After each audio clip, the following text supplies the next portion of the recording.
Mbak Puan, saya ingin menyampaikan terima kasih.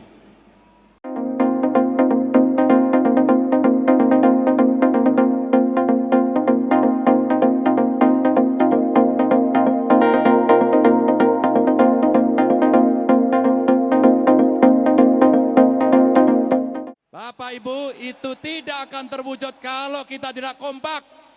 Maka pesan Bu Mega kepada kita semuanya, agar kita bisa bersatu, kita berdiri seteguh karang yang tetap tegar dalam gempuran-gempuran ombak sekeras apapun.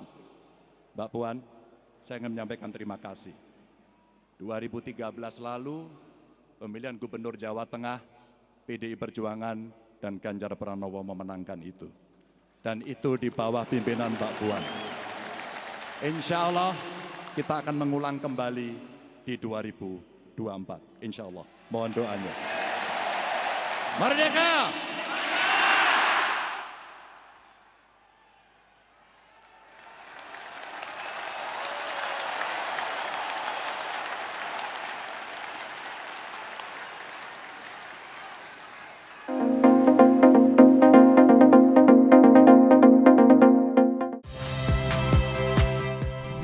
Saya Muhammad Syahreza. Saksikan program-program Kompas TV melalui siaran digital, pay TV, dan media streaming lainnya. Kompas TV, independen, terpercaya.